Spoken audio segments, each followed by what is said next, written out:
सत्ता में। लेकिन सबसे पहले बात करते हैं अमेरिका के राष्ट्रपति ट्रंप की न्यूक्लियर चिंता की। आपको बताएंगे कि कैसे अब ट्रंप की हिट लिस्ट में इस्लामिक परमाणु बम है। ये ट्रंप की मजबूरी है, क्योंकि आपको ये लग रहा होगा कि इस वक्त ईरान से अमेरिका के रिश्ते ठीक नहीं चल रहे हैं, इसीलिए नई न्यूक्लियर चिंता ईरान वाली ही होगी। लेकिन ट्रंप की अटेंशन पाकिस्तान वाली है। ऐसी चर्चा है कि अमेरिका ने जो हाल ईरान का किया, अब वही हाल पाकिस्तान का वो करने वाला है। सही सुना आपने, क्योंकि अमेरिका को पाकिस्तान अब ईरान जैसी न्यूक्लियर चुनौती दे रहा है। वही पाकिस्तान जिसे ट्रंप द ग्रेट मानते हैं, वही पाकिस्तान जिसके सेना प्रमुख को ट्रंप डिनर पर बुलाते हैं, वही पाकिस्तान जो ट्रंप को नोबेल शांति पुरस्कार देने की सिफारिश कर चुका है। अब ट्रंप को पाकिस्तान से क्या मिल रहा है, ये भी जान लीजिए। एक रिपोर्ट के अनुसार पाकिस्तान परमाणु बम से लैस मिसाइल बना रहा है। पाकिस्तान एक ऐसी मिसाइल बना रहा है जिसका नाम है ICBM और इसकी रेंज अमेरिका तक हो सकती है। यह दावा किसी और ने नहीं, बल्कि अमेरिकी खुफिया एजेंसी की एक रिपोर्ट में किया गया है। गुप्त रूप से पाकिस्तान ICBM यानी इंटर कॉन्टिनेंटल बैलिस्टिक मिसाइल बना रहा है। अमेरिका के लिए यह कितनी बड़ी मुसीबत हो सकती है, आप ये भी समझिए। यह मिसाइल बनते ही अमेरिका पाकिस्तान को परमाणु दुश्मन मानने पर मजबूर हो जाएगा। आपको बता दें कि यह रिपोर्ट अमेरिकी पत्रिका में छपी है। सोचिए, जो अमेरिका हर बुरे वक्त में, हर विषम परिस्थिति में पाकिस्तान के साथ रहा है, प्रत्यक्ष या अप्रत्यक्ष रूप से पाकिस्तान के साथ खड़ा रहा है, उसके साथ पाकिस्तान क्या कर रहा है, इससे आप अमेरिका के अगले टारगेट को भी समझ सकते हैं और पाकिस्तान की नीति और नीयत को भी समझ सकते हैं। ये भी जान सकते हैं कि पाकिस्तान से दोस्ती की कीमत क्या होती है, पाकिस्तान से हमदर्दी की कीमत क्या होती है, क्योंकि दुनिया ये जानती है कि पाकिस्तान की सत्ता किसके हाथ में है, पाकिस्तान का रिमोट कंट्रोल किसके पास है। अगर 171 परमाणु हथियारों वाला पाकिस्तान अब ICBM जैसी मिसाइल भी बना लेगा तो कितनी बड़ी चुनौती होगी। कहानी यही है कि ट्रंप की परमाणु टेंशन का एक्सटेंशन हो गया है। आप समझिए कैसे ट्रंप की परमाणु वाली टेंशन का विस्तार ईरान से पाकिस्तान तक हो चुका है। अमेरिका कैसे पाकिस्तान को समझने में गलती कर रहा है। ट्रंप पाकिस्तान के साथ डील और दोस्ती वाले मोड में है, वहीं पाकिस्तान अमेरिका तक प्रहार करने वाली मिसाइल बनाने की रेस में शामिल है। आप आसान भाषा में अगर समझें तो अमेरिका की पाकिस्तान पर नरमी के बुरे परिणाम के रुझान आने शुरू हो गए हैं। ट्रंप की मजबूरी को आप समझिए। एक तरफ इस्लामिक कट्टरता वाला ईरान है जो लगातार परमाणु कार्यक्रम को विकसित कर रहा है, परमाणु बम बनाने की ओर आगे बढ़ रहा है। इसी वजह से इजराइल और अमेरिका को ईरान पर अटैक भी करना पड़ा। वहीं दूसरी ओर पाकिस्तान जैसा आतंक प्रधान देश है जो अमेरिका तक हिट करने वाली परमाणु मिसाइल बनाने की तैयारी कर रहा है। आपको बताते हैं ICBM कितनी खतरनाक होती है और पाकिस्तान का मिसाइल निर्माण कार्यक्रम कैसे अमेरिका ही नहीं बल्कि पूरी दुनिया के लिए एक बड़ी चिंता है। पाकिस्तान से अमेरिका की दूरी लगभग 12,000 किलोमीटर है। ICBM मिसाइल सामान्य तौर पर 5,500 किलोमीटर से अधिक दूरी के लक्ष्यों को भेदने में सक्षम होती है। अमेरिकी रिपोर्ट में दावा यह किया गया है कि पाकिस्तान जो मिसाइल बना रहा है उसकी रेंज अमेरिका तक हो सकती है, मतलब 12,000 किलोमीटर तक रेंज हो सकती है। और इससे भी बड़ी बात यह है कि यह मिसाइल परमाणु हथियारों को ले जाने में सक्षम होगी। अमेरिका की चिंता के साथ पाकिस्तान के दावे को भी समझिए। पाकिस्तान का कहना है कि वर्तमान में उसके पास कोई ICBM नहीं है। आपको बता दें कि पिछले वर्ष पाकिस्तान की ऐसी ही गतिविधियों को देखते हुए अमेरिका ने एक्शन लिया था। पाकिस्तान के लंबी दूरी के मिसाइल कार्यक्रम को लेकर नई आर्थिक पाबंदियां लगाई थीं। ये प्रतिबंध NDC यानी नेशनल डेवलपमेंट कॉम्प्लेक्स और उससे जुड़ी 3 और संस्थाओं पर लगाए गए थे। उस वक्त पाकिस्तान ने इन प्रतिबंधों को पक्षपाती बताया था। अब पाकिस्तान की इस हरकत से अमेरिका आग बबूला है, क्योंकि अमेरिका को पता है अगर पाकिस्तान ICBM जैसी लॉन्ग रेंज मिसाइल बनाने में सफलता हासिल कर लेता है तो इसका परिणाम कितना बुरा होगा। आप सिर्फ 120 सेकंड की न्यूज रील में देखिए कैसे पाकिस्तान एक तरफ अमेरिका के राष्ट्रपति ट्रंप के लिए नोबेल शांति पुरस्कार की सिफारिश कर रहा है और दूसरी तरफ ICBM जैसी घातक मिसाइल बना रहा है।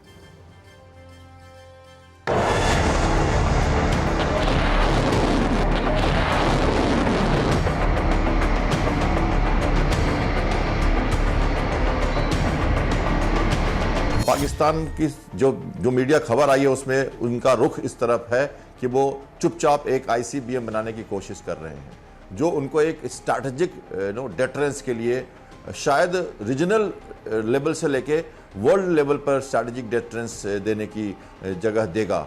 और ये वो क्यों कर रहा है, ये हमारी जो पाकिस्तान के साथ हमारी जो लड़ाई हुई है और ईरान इजराइल की जो लड़ाई हुई है उसको देखते हुए पाकिस्तान को लगता है कि उसे ऐसे स्ट्रैटेजिक डिफरेंस बनाने चाहिए जो उसे दूर तक अब बियॉन्ड रीजनल डिफरेंस के रूप में वर्ल्ड के ऑर्डर में प्रतिस्थापित करे और उससे एक क्रेडिबल डिफरेंस के रूप में एक सुपर पावर के लेवल के जो कंट्रीज़ हैं उन तरह की जो रजीम्स है, उस तरह की जो कैपेबिलिटी है उसमें शामिल होने की उसकी मंशा है।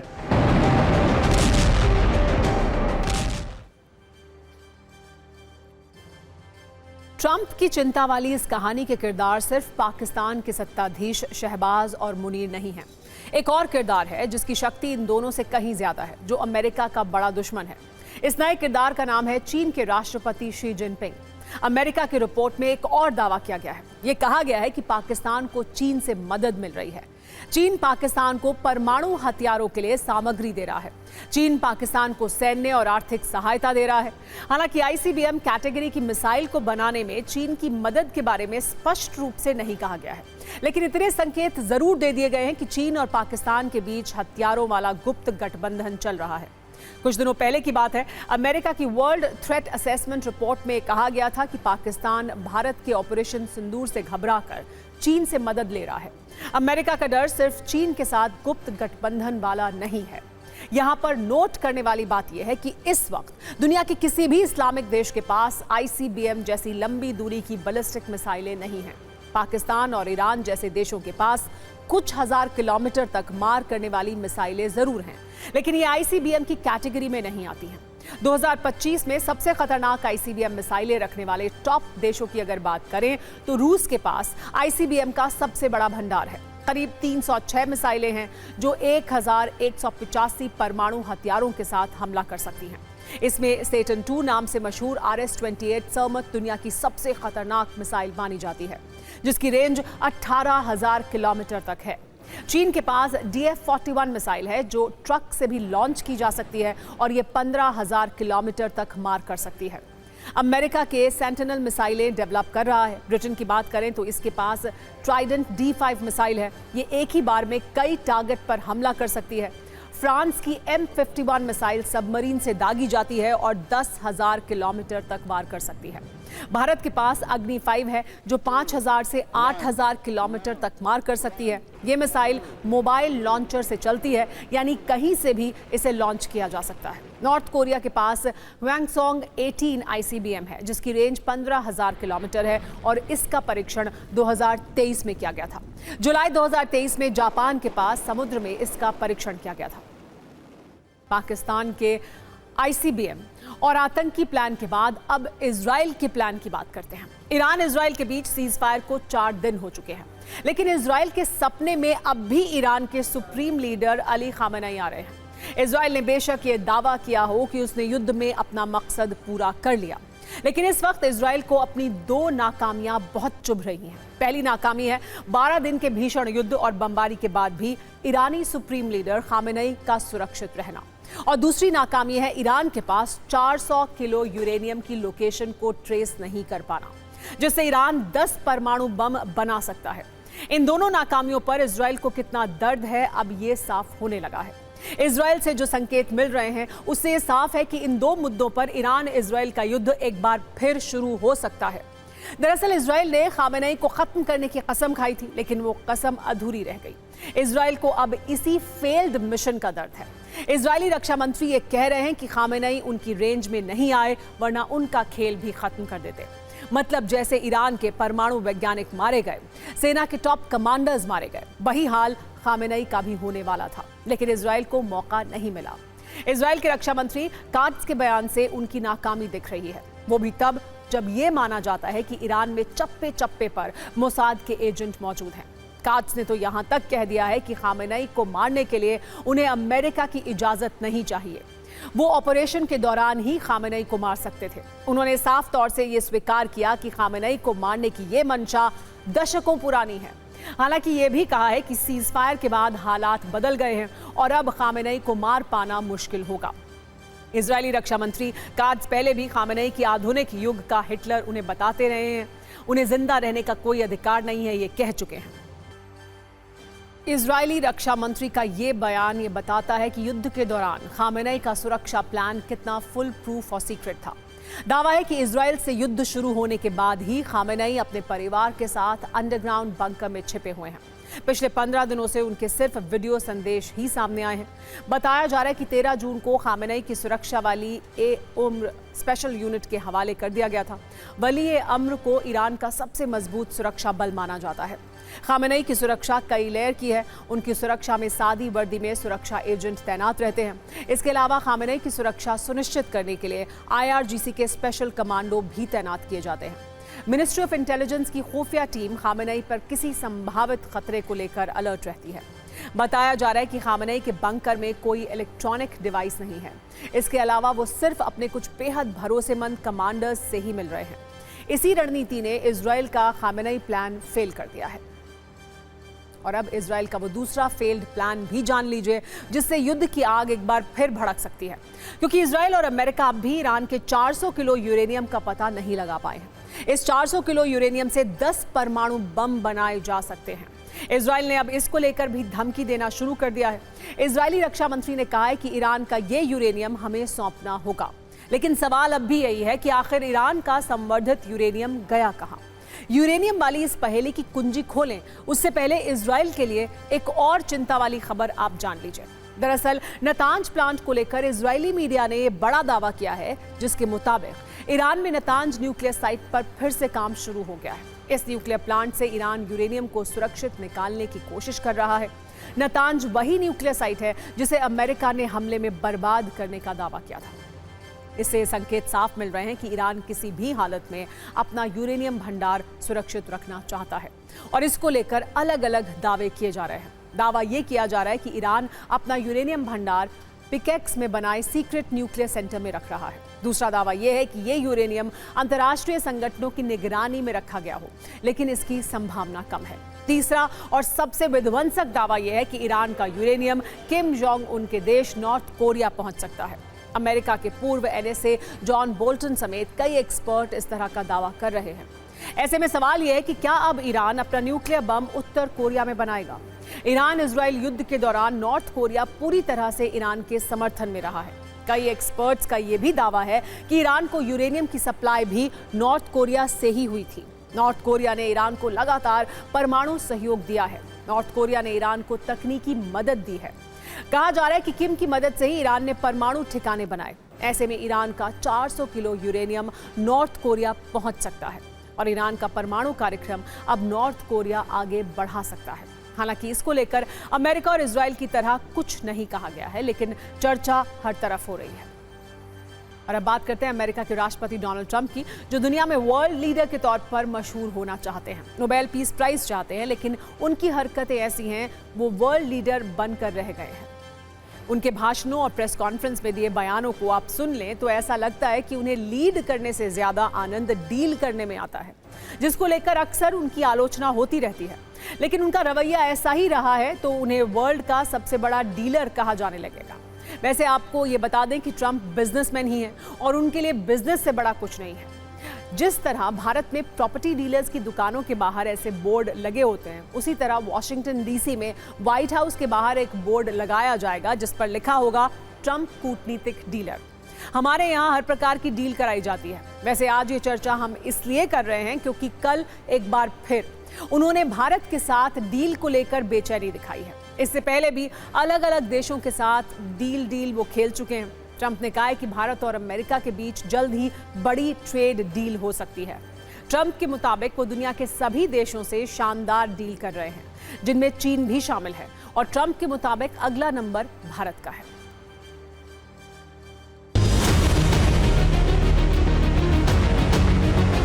डोनाल्ड ट्रंप ने डील को अपनी कूटनीति का फॉर्मूला बना लिया है। उन्हें दोस्ती में डील चाहिए और दुश्मनी में भी। दुनिया में कहीं भी कोई संकट हो, ट्रंप उसमें अपने लिए डील वाला अवसर ढूंढने की कोशिश करते हैं। जिसके कई उदाहरण हैं। रूस यूक्रेन युद्ध में उन्होंने डील वाली डिप्लोमेसी दिखाई। ट्रंप ने यूक्रेन के राष्ट्रपति ज़ेलेंस्की को व्हाइट हाउस बुलाया, उन्हें युद्ध रुकवाने के बदले खनिज डील करने के लिए कहा। इसी तरह भारत पाकिस्तान तनाव के बीच भी ट्रंप को डील ही दिखाई दी। उन्होंने पाकिस्तानी आर्मी चीफ मुनीर को व्हाइट हाउस बुलाकर लंच कराया। अब ऐसी चर्चाएं हैं कि उनसे भी ट्रंप ने खनिज और क्रिप्टो करेंसी पर डील करने के लिए कहा है। ताज़ा उदाहरण ईरान का है, जिस पर कुछ दिन पहले अमेरिका ने बम बरसाए। अब अमेरिकी मीडिया में खबर है कि ट्रंप ईरान को $30 बिलियन की मदद दे सकते हैं और बदले में तेल और न्यूक्लियर प्रोग्राम पर डील कर सकते हैं। लेकिन ट्रंप की सबसे ज्यादा बेचैनी भारत से ट्रेड डील को लेकर है, जिसको लेकर वो कई बार बयान दे चुके हैं। कई बार उन्होंने ऐसे झूठे बयान दिए जिनका भारत को खंडन करना पड़ा। 8 मार्च को ट्रंप ने कहा कि भारत टैरिफ कटौती के लिए तैयार है और डील होने वाली है, लेकिन भारत ने कहा अभी तो डील को लेकर कुछ फाइनल नहीं हुआ है। इसी तरह 17 मई को ट्रंप ने दावा किया कि भारत ने अमेरिकी उत्पादों पर टैरिफ ना लगाने का फैसला किया है। ट्रंप के इस दावे का भी भारत ने खंडन किया। ट्रंप के बयान उनकी डील डिप्लोमेसी का हिस्सा हैं और वो भारत पर दबाव बनाना चाहते हैं। लेकिन भारत कई बार ये साफ कर चुका है कि इस ट्रेड डील में भारत के हितों से कोई समझौता नहीं होगा। Both our leaders have decided to enter into a bilateral trade agreement which will be mutually beneficial for both the economies, for businesses on both sides and the people of both countries. And we are negotiating to make a nice, fair, equitable and balanced agreement to promote business. Any trade deal has to be mutually beneficial. Any trade deal has to work for both the countries. And I think that would be our expectation from the trade deal. और सत्ता में अब भगवान जगन्नाथ की उस यात्रा की बात जिसका राजनीति से कोई लेना देना नहीं है, लेकिन राजनीति ने इसमें इस तरह से घुसपैठ की है कि आज भगवान जगन्नाथ की यात्रा का राजनीतिक एंगल ट्रेंड कर रहा है और इसके केंद्र में पश्चिम बंगाल है। दरअसल आज के दिन देश के कई हिस्सों में भगवान जगन्नाथ की यात्रा निकाली जाती है, लेकिन चर्चा ओडिशा के पुरी, गुजरात के अहमदाबाद और यूपी के वाराणसी की सबसे ज्यादा होती रही है। इस चर्चा में एक एंट्री और हुई है, वो एक जगह है पश्चिम बंगाल का दीघा। दरअसल पश्चिम बंगाल के दीघा में भगवान जगन्नाथ का एक मंदिर बनाया गया है, जिसका इसी वर्ष 30 अप्रैल 2025 को उद्घाटन किया गया था। इस मंदिर के निर्माण में ममता बनर्जी की सरकार की अहम भूमिका थी। बीजेपी आरोप लगाती रही है कि दीघा में जगन्नाथ मंदिर के जरिए पुरी के जगन्नाथ मंदिर का महत्व कम करने की कोशिश है। इस टकराव के बीच अब ममता सरकार ने यह ऐलान किया है कि दीघा भगवान जगन्नाथ की यात्रा का प्रसाद पश्चिम बंगाल के 1 करोड़ से अधिक घरों में बांटा जाएगा, जो शुरू हो चुका है। टीएमसी के एक सोशल मीडिया पोस्ट में ममता बनर्जी ने ऐलान किया कि दीघा से भगवान जगन्नाथ का दिव्य महाप्रसाद अब पूरे बंगाल में घरों तक पहुंच रहा है। 27 जून तक आप अपने नजदीकी राशन की दुकान से अपना पवित्र प्रसाद बॉक्स ले सकते हैं। इसके अलावा टीएमसी सरकार अपने नेटवर्क के जरिए 27 जून से 4 जुलाई तक पूरे राज्य में प्रसाद का वितरण करेगी। ममता बनर्जी का इस तरह से धार्मिक कार्यों में सक्रिय होना बीजेपी को बहुत पसंद नहीं आ रहा है। बीजेपी कह रही है कि ममता बनर्जी ने रथ को राजनीति में बदल दिया है, वो हिंदू की तरह काम करने की कोशिश कर रही हैं, लेकिन पहले वो ये बताएं कि मुर्शिदाबाद हिंसा में मंदिर में तोड़फोड़ को रोकने के लिए उन्होंने क्या किया। हालांकि इस पूरे मामले में राजनीतिक प्रश्न इससे आगे का है। प्रश्न यह है कि क्या ममता बनर्जी दीघा जगन्नाथ मंदिर के जरिए अपनी तुष्टीकरण वाली छवि को तोड़ना चाहती हैं? क्या जिस तरह से बीजेपी के लिए अयोध्या है, उसी तरह से ममता दीघा के जगन्नाथ मंदिर का इस्तेमाल करना चाहती हैं?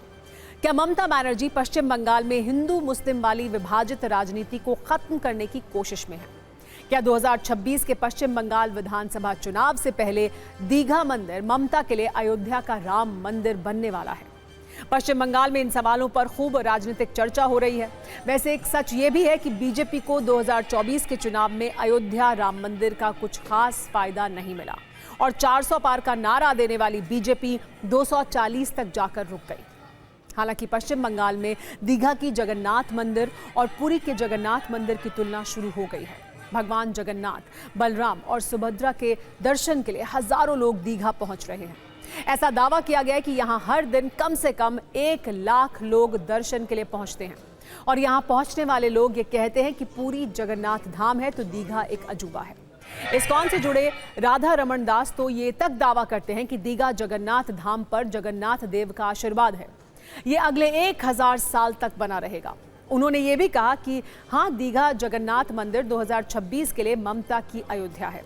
इन सब के बीच ममता बनर्जी ने ये साफ कर दिया है कि उन्हें पुरी और दीघा दोनों पसंद हैं। ममता बनर्जी खुद दीघा में बहुत सक्रिय हैं, जो ये संकेत दे रहा है कि ममता बनर्जी 2026 के चुनाव में बीजेपी के ध्रुवीकरण वाली राजनीति सफल नहीं होने देना चाहती हैं।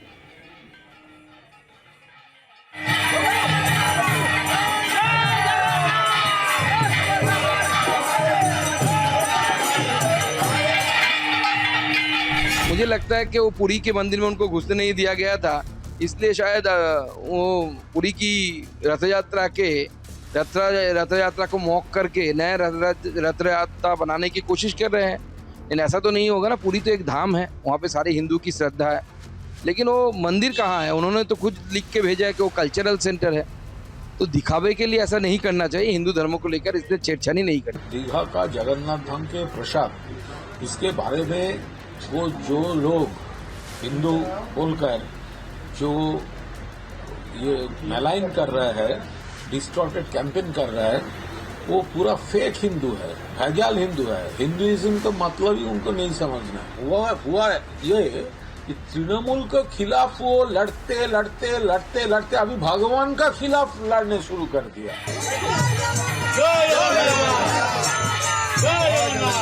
हम लोग सिर्फ बोले हैं कि ये प्रसाद मत बोलिए। प्रसाद क्या होता है? प्रसाद हम भगवान को देते हैं, भगवान खाते हैं, उसके बाद वो प्रसाद को हम लेते हैं। ये प्रसाद कैसे हो सकता है? आप इसको बनाकर आप राशन दुकान से डिस्ट्रीब्यूट कर रहे हैं। प्रसाद मत बोलिए, आप बोलिए हम लोग राशन के साथ साथ मिठाई दे रहे हैं। और प्रसाद बोलकर आप फिर से हिंदू सेंटिमेंट में आघात दे रहे हैं, क्योंकि आप मुसलमान का दुकानदारों से ये प्रसाद बोलकर मिठाई बनाए हैं। देखिए, कल पूरे विश्व में हिंदू समाज के सारे लोग हर जगह रथ यात्रा में शामिल हो रहे हैं। मैं भी कहीं ना कहीं होऊंगा, बाकी लोग भी होंगे। लेकिन कुछ लोग सिर्फ राजनीति करने के लिए और नाटक करने के लिए जो कर रहे हैं, ये नहीं होना चाहिए। धर्म के साथ ऐसा नाटक नहीं होना चाहिए। तो हृदयपूर्वक हो तो अच्छा है।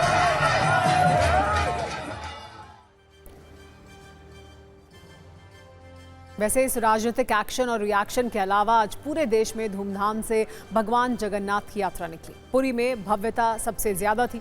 दोपहर 3 बजे पुरी राज परिवार के गजपति दिव्य सिंह देव ने रथ के आगे सोने की झाड़ू से बुहारा लगाकर रथ यात्रा की शुरुआत की। उधर अहमदाबाद में भगवान जगन्नाथ की रथ यात्रा निकाली गई।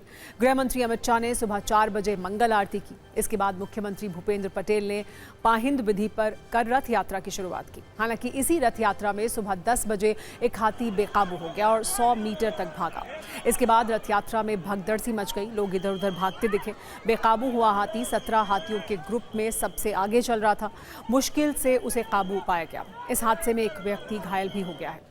वाराणसी में भी 350 साल से चली आ रही परंपरा आज भी कायम रही। यहाँ भी भगवान जगन्नाथ की रथ यात्रा निकाली गई। इस यात्रा में हजारों लोग शामिल हुए। खबरों के स्टेयरिंग को अब हम पश्चिम बंगाल से पंजाब की ओर घुमाते हैं। दुनिया में अभी ईरान इजराइल के वॉर की खबरें ट्रेंड कर रही हैं, लेकिन पंजाब में इस वक्त गैंग वॉर ट्रेंड कर रहा है, जिसमें गोलियों की गूंज है और अपनों का खून है। हमारी अगली कुंजी इसी गैंग वॉर वाले रक्त चरित्र पर आधारित है। कहा जाता है कि जब कोई शख्स गैंगस्टर या बड़ा अपराधी बनता है तो उसकी दिन से किसी एक गोली पर उसका या उसके परिवार वालों का नाम लिख दिया जाता है। फिर ये गोली उसके विरोधी गैंग की हो या पुलिस की हो। पंजाब में ये बात फिर सच साबित हुई है, जहां एक गैंग वॉर में गैंगस्टर जग्गू भगवानपुरिया की मां का मर्डर कर दिया गया है। और अब डर इस बात का है कि पंजाब के अंदर कहीं गैंग वॉर वाला गदर ना शुरू हो जाए। गैंग वॉर की ये वारदात गुरुवार रात को पंजाब के बटाला में हुई है, जहां कुछ बाइक सवारों ने गैंगस्टर जग्गू भगवानपुरिया गैंग की कार पर हमला कर दिया। लेकिन जिस गाड़ी पर गोलियां बरसाई गईं, उसमें जग्गू भगवानपुरिया की मां भी बैठी हैं, जिनकी मौत हो गई। इसके अलावा गाड़ी में बैठे जग्गू के करीबी करणवीर सिंह की भी हत्या कर दी गई है। और दावा यह है कि हत्यारे करणवीर सिंह को ही मारने के लिए आए थे, लेकिन इस गैंग वॉर की एक गोली ने जग्गू भगवानपुरिया की मां की सांसों को भी रोक दिया। सबसे पहले हम आपको ये बताते हैं कि जिस गैंगस्टर की मां ने अपने बेटे के अपराधों की कीमत चुकाई है, वो जग्गू भगवानपुरिया है कौन। जग्गू भगवानपुरिया की गिनती पंजाब के नामी और कुख्यात गैंगस्टर्स में की जाती है। बड़ी बात यह है कि जग्गू भगवानपुरिया किसी दौर में गैंगस्टर लॉरेंस बिश्नोई और गोल्डी बराड़ का कट्टर दोस्त हुआ करता था, लेकिन मौजूदा वक्त में लॉरेंस और जग्गू भगवानपुरिया जानी दुश्मन बन चुके हैं। लॉरेंस और गोल्डी का आरोप था कि सिद्धू मूसेवाला हत्याकांड के बाद जग्गू ने ही 2 शूटरों की जानकारी पंजाब पुलिस को दी थी, जिसके बाद पुलिस ने एनकाउंटर में उन्हें मार दिया था। तभी से लॉरेंस जग्गू भगवानपुरिया की जान का दुश्मन है। शायद बहुत सारे न्यूज मित्र ये नहीं जानते होंगे कि जग्गू किसी दौर में कबड्डी का बड़ा खिलाड़ी बनना चाहता था, लेकिन अपराध की दुनिया का बड़ा नाम बन गया। जग्गू भगवानपुरिया गुरदासपुर के भगवानपुर का रहने वाला है। उस पर 128 से ज्यादा आपराधिक मामले दर्ज हैं। इसमें हत्या, लूट और जबरन वसूली के दर्जनों केस शामिल हैं। और अब जग्गू भगवानपुरिया पंजाब में वसूली किंग के नाम से कुख्यात हो चुका है। वो ड्रग्स और हथियार तस्करी के नेटवर्क में भी जुड़ा हुआ है। सिंगर सिद्धू मूसेवाला की हत्या में आरोपी भी है। 2015 से जेल में बंद है और 2025 में उसे असम की जेल में शिफ्ट कर दिया गया था। अब तक की कहानी सुनकर आपको ये लग रहा होगा कि जग्गू भगवानपुरिया की मां के मर्डर में लॉरेंस गैंग का एंगल हो सकता है, लेकिन असल में इसकी जिम्मेदारी पंजाब के दूसरे बम्बिया गैंग ने ली है। हम आपको इस पर नई एंट्री के बारे में भी बताएंगे, लेकिन पहले एक न्यूज रील देख लीजिए।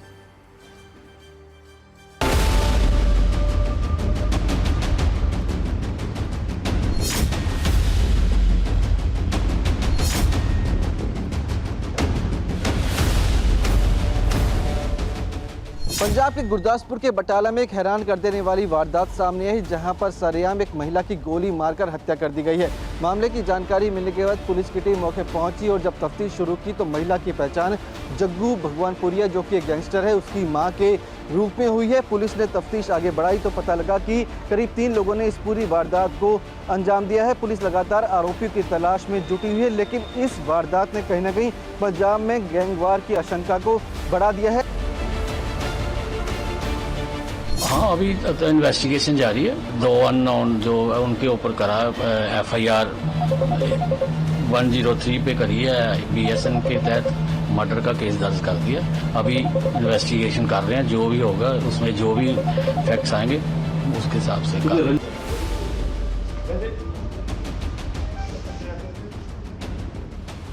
आपको बताते कि जग्गू भगवानपुरिया एक नामी गैंगस्टर है जिसके कनाडा में काफ़ी संपर्क है और कहीं ना कहीं कई वारदातों में ये शामिल रहा है। करीब 100 से ज़्यादा वारदातों में जग्गू भगवानपुरिया शामिल रहा है, जिसमें हत्या, लूट जैसे कई संगीन मामले दर्ज हैं।